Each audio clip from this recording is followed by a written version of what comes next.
Good morning, everyone. Good morning. Great to see you. We are here today with Professor Matti Kuittinen. Welcome. Good morning, and thanks for having me. How are you doing this morning? Great. Always nice to start the morning with some discussions about, important topics related to sustainability and construction. So what could be a better way to start today? Exactly. So today the idea is that we will discuss architecture, sustainability, and the dilemma that we have at the moment. We have quite big pressure to cut down the emissions in the building sector. At the same time, we are facing a need of building quite many new housing at the same time. So how do these two balance? So we will be discussing this with Matti today. But maybe before we start, I will briefly explain what this concept is about. So we are now here in Helsinki, Finland. My name is Iida Hyvärinen from Aalto University Life-Wide Learning. And the idea is that we have around half an hour to have a chat with Matti here today. And of course, I encourage you to join the chat. You can also watch this recording afterwards. So if some thoughts come to your mind after this session, please feel free to post them in the comments as well. But yeah, it's a pleasure to have Matti here with us today. So maybe let's start with some introductions. What do you do at Aalto University? Yes, well, thanks for asking. I'm a professor at the Department of Architecture, and my professorship is about sustainable construction. So that's what I'm doing on the title level. But in practice, I'm teaching and doing research and guiding a team of PhD researchers. Yeah. So you are teaching, of course, Aalto's degree students, but you are also quite active in the life-wide learning. For example, today we are recording some podcasts. Would you like to share a bit about that? What are you doing in the life-wide learning field? Yeah, well, maybe I need to go back a few years. I used to work at the Ministry of the Environment of Finland for 7 years. And I was pretty much engaged in developing regulation that's about the climate impacts and circular economy in the context of construction. And there is a lot of things coming up in the pipeline on the regulatory side, but also regarding the urgent need to really ramp up our efforts in mitigating the climate change. So all that experience and work has led me to realize that there's going to be an immense need for new, skilled people to really do the work that needs to be done. And that's why I have also been pretty much interested in finding out ways through which we could, disseminate important new information and also equip next generations of designers and engineers and planners to carry out these important tasks. So podcasts and some video lectures and stuff like that are what we have been doing so far. Yeah, that sounds very interesting, and maybe later today we can talk a bit more about those. But today our topic is to build or not to build. And we actually had a short phone call to chat, like what should we talk about here today. So would you like to elaborate a bit? What is this? Why did we come up with this topic? Yes, Ida, gladly. Well, during this century, we should somehow figure out of how to make new homes for approximately 2 billion new people. Because as we know, the global population is growing and we are heading towards 10 or 11 billion by the end of the century. So that's one thing. But at the same time, as the International Panel on Climate Change, the IPCC has said already a couple of years back that, hey, at the construction sector, we should cut emissions by 80 or 90% by 2050. So these two trends are seemingly going into opposite directions.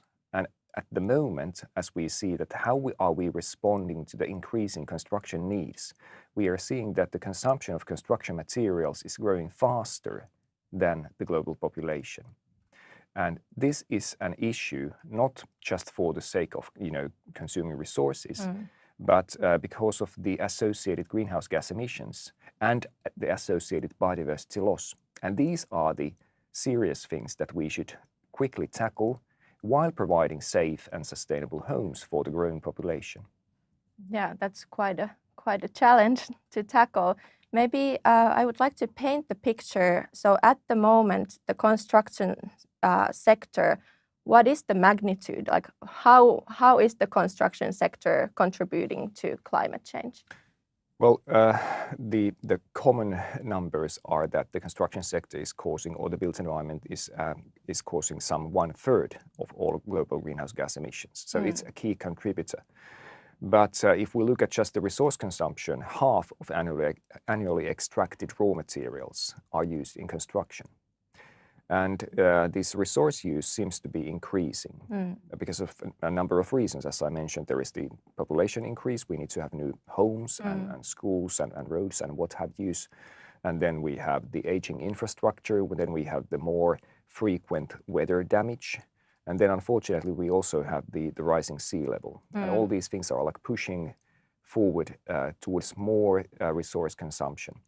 So we have the greenhouse gas emissions, we have the resource use, and then some 40% of all primary energy is also consumed in the built environment.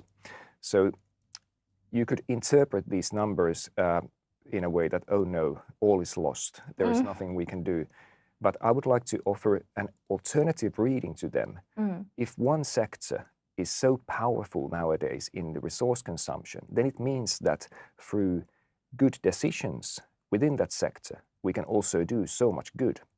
And that's what I'm interested in seeing, that how can construction sector and the built environment become a part of the solution instead of being a key part of the problem of today. Well, that's nice to hear that there's this like solution-oriented approach, but I'm wondering, do you have some concrete examples of how can we make better decisions and what would be the better decisions? Yes, well, that would pretty much depend on what sort of thing are we talking about. In the built environment is such a broad, if we talk about materials. If we talk about materials, and if we contextualize that into developed countries, say Finland or European countries or North America or other developed countries, here in this context, we should seriously question the need for additional construction. And this might not sound so nice because, of course, we who are making our living in the construction sector, shouldn't we be like concerned about that? Where are we getting our salaries? But seriously, we should really consider that how much new buildings can we build anymore? We should primarily avoid building anything new and just utilize the spaces that we already have at the moment. There are a lot of like empty spaces. If we just look at on a European level, some 16% of European buildings are empty and around 1/3 are underutilized. So we do have a bulk of spaces and premises that are available. It's just a mismatch of users and the available spaces. And the less we build new, of course, as a no-brainer, the less we need materials. But then when we go towards developing countries where we have a strong population growth, there we would then need to use material palettes in a wise manner. Of course, avoiding materials that come with the adverse side impacts or collateral damage, like very, very polluting or carbon-intensive materials, such as traditional concrete or traditional steel or metals. And favor materials that come with very small carbon footprints, say many bio-based materials, or even preferably reused old materials, which come with virtually zero emissions. So that would be the way forward. But then again, also in the developing countries, we have regions that are unfortunately vulnerable to sea level rise and increasing weather stress. And that's another aspect to material use, that it really makes no sense to cast something in place for 500 years if we already now see that the global sea level rise is going towards +2 meters and probably beyond. So what's the point of making a building somewhere where it's going to be flooded anyway soon? So that sort of like underlines the importance of something that we called a reversible design, reversible construction. My question, when I think about the sustainable building, maybe as in the emerging areas where there's like a huge need for new housing and to make it quickly, how do you see it? Is it like possible to make sustainable, build sustainable housing, but yet have it affordable as well? Because I think the cost aspect is something that I think might be a concern as well when it comes to making better decisions. But we need affordable housing as well. That's true. Interestingly, all the key resources are linked to the amount of space that we are building. That's, of course, there are other factors, but that's one of the key factors. So if we can design, say, homes or offices that can serve the same function with slightly lesser, floor area or volume, then we are much better off in terms of money, energy use, and material use. So all these trends are going to the same direction.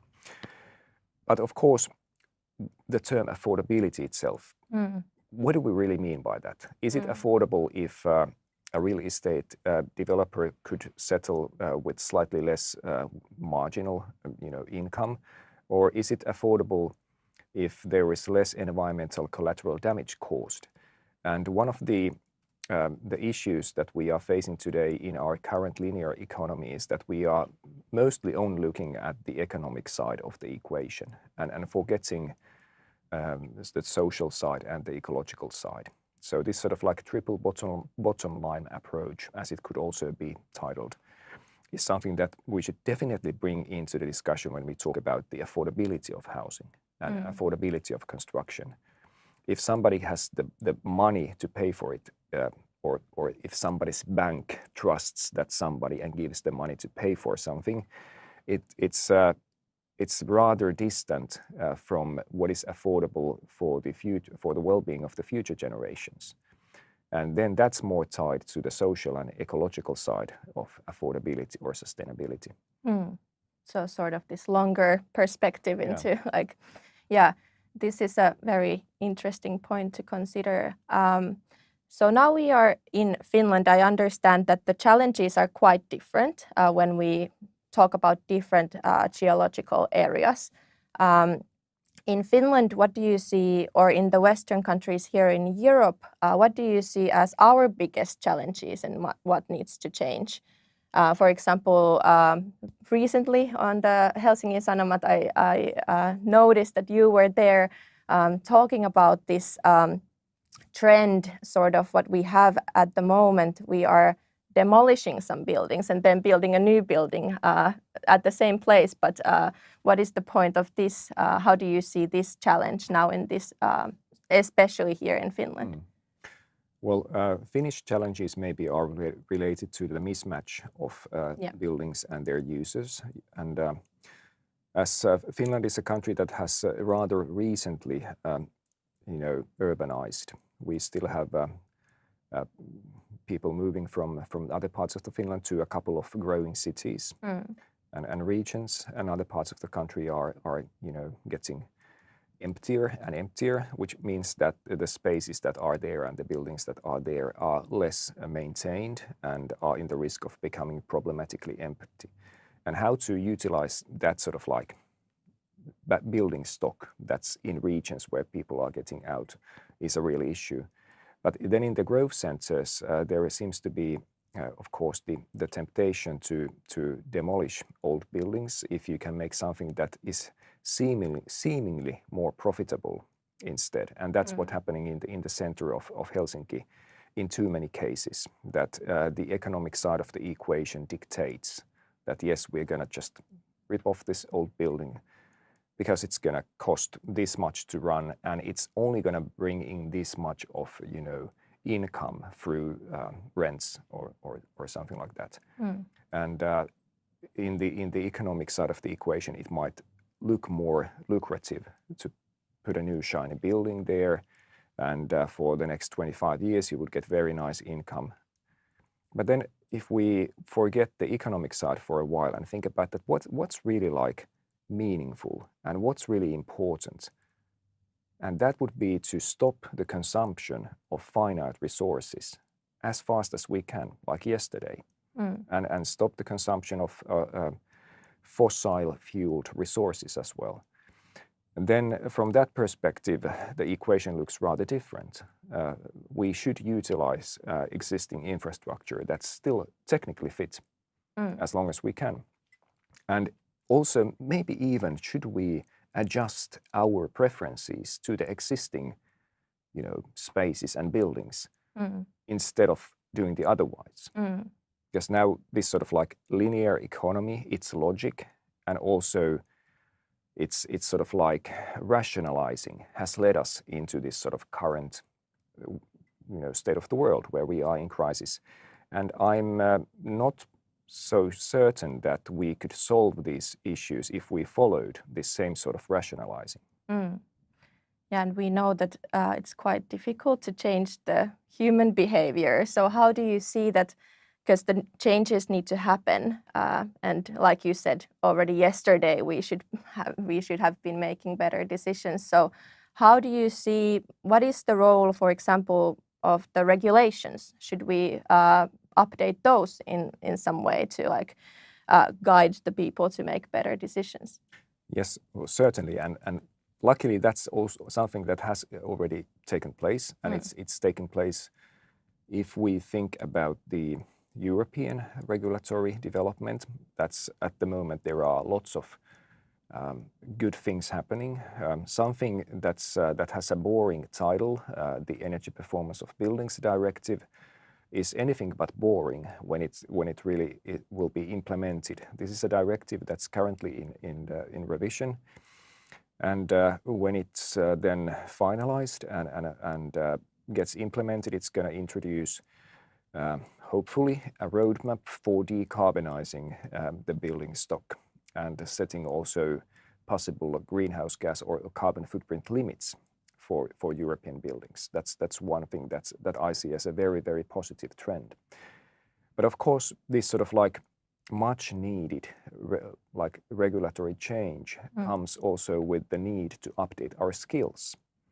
And that's why, especially at this point of time, I feel it's important that those that are making decisions for making new buildings or that are designing or somehow assessing or analyzing the buildings update their skills so that they are fit for the challenge that's ahead. Yeah, that's a very good point, and especially from my perspective, because I work within the field of continuous education, that is a good point that also our skills need to be updated. And maybe we could here mention about a few courses that we are running regarding these topics. You are actually the teacher also in some of these courses that are open sort of for everyone who wants to learn, for professionals who want to update their skill set. So would you like to share a bit about what is happening now and what kind of content are we also about to design together? Yeah, so we are just about to kick off our this year's session of the Climate, Health and Cities course. It's a very interesting multidisciplinary course that deals, as the name implies, with climate change, health and well-being, and urbanization and cities. So that's something that is already out there. We have the micro-certificates up and running, and then we are having the full course about to start soon. So that's definitely something that could serve the needs of professionals from various disciplines. But then what's coming up, what's in the pipeline for the future is that we are then preparing a sort of like a toolbox course.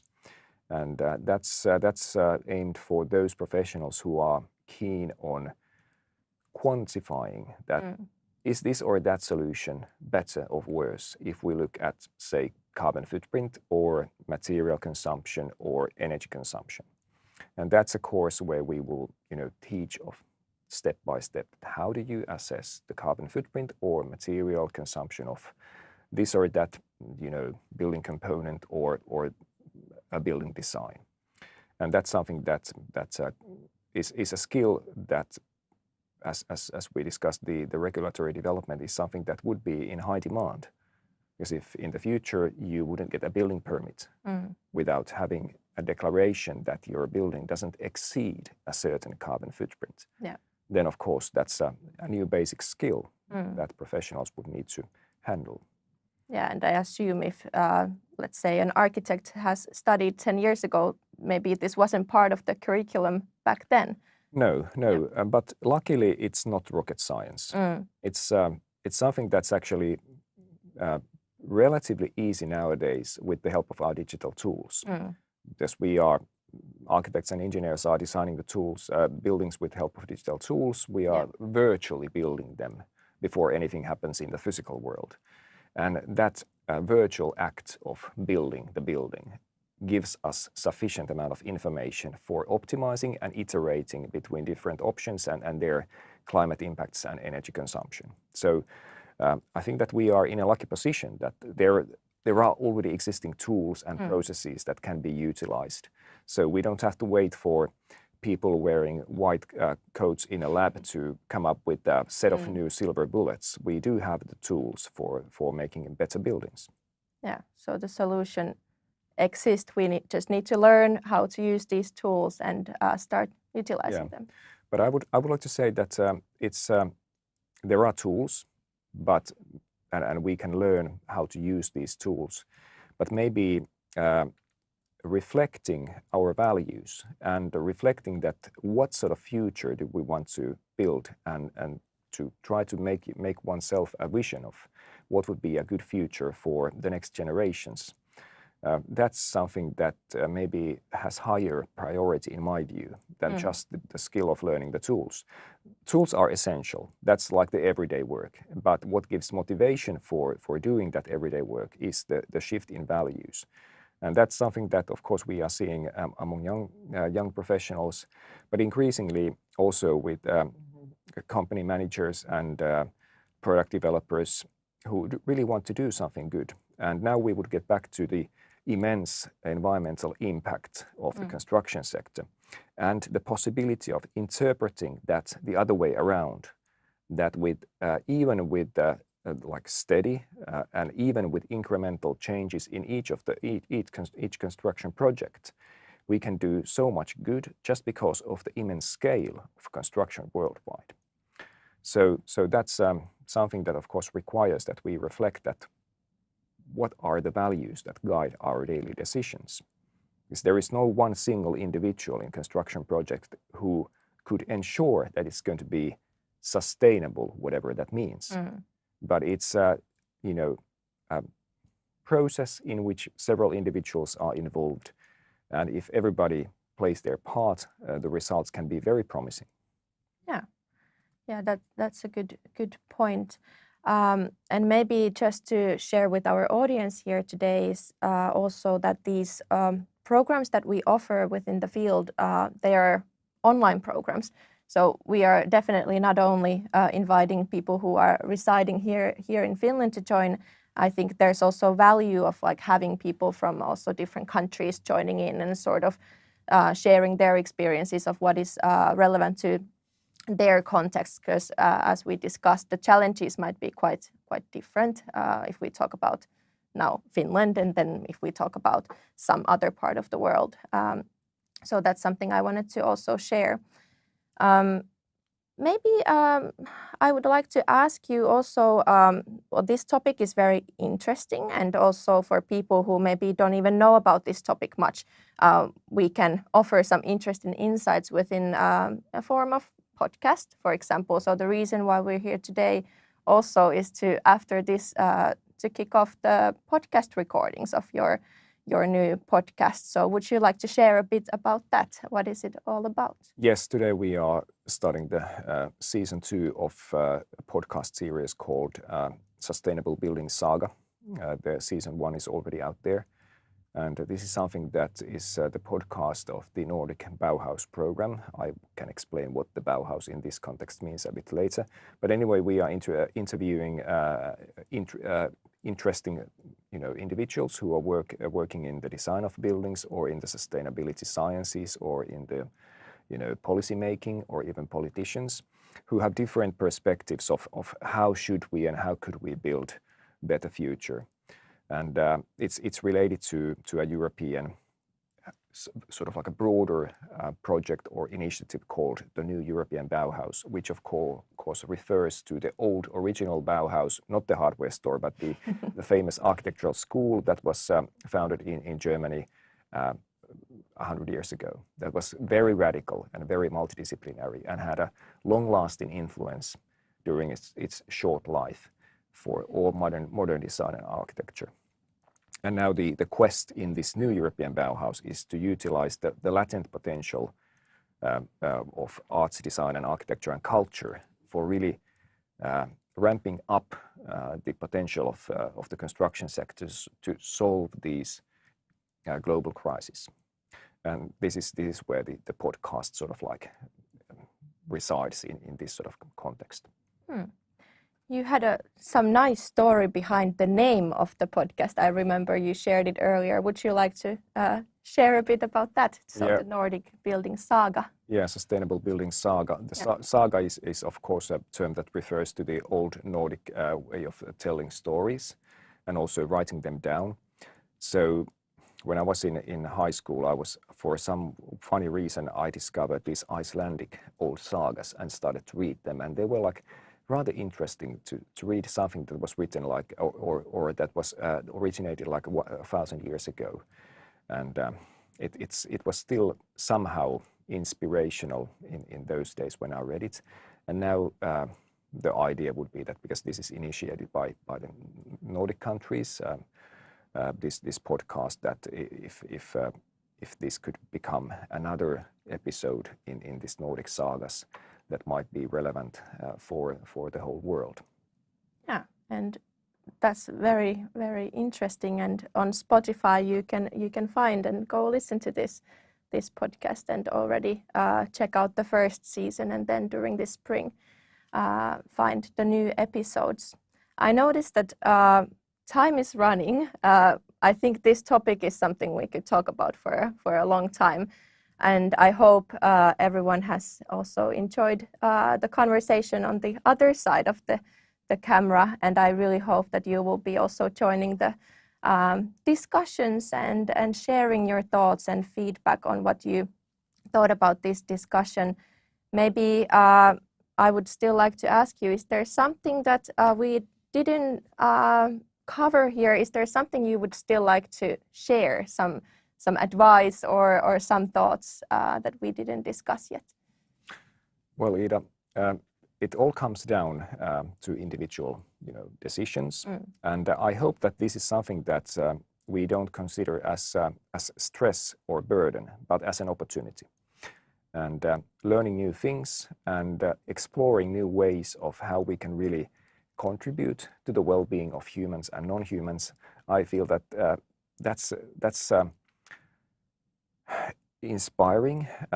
That's also meaningful, and that's a way of making our existence meaningful in these troubled times. And I sincerely believe that through making good actions and learning things that are a part of the solution instead of the sort of like being stuck in the problem side is something that can also be relief for our own well-being, because there is a lot on our plate, there is a lot to digest, and the news flow isn't making that necessarily easier when we see how the world is today. But with our actions, we can really make a difference. It's really nice to end sort of with a positive note that there is something we can all do.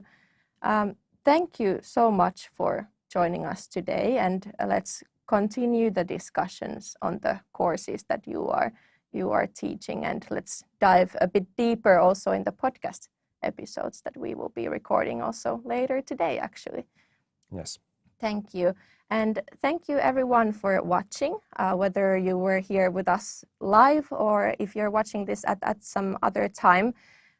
This Aalto University Life-wide Learning live series is something that we will be doing also in the future. So if you have any feedback, any requests on what or who you would like to see here in the chair next to me, please share in the comments. It would be very interesting to hear. And follow this YouTube channel to stay updated on the next upcoming live sessions. Thank you everyone for joining, and we will see you next time.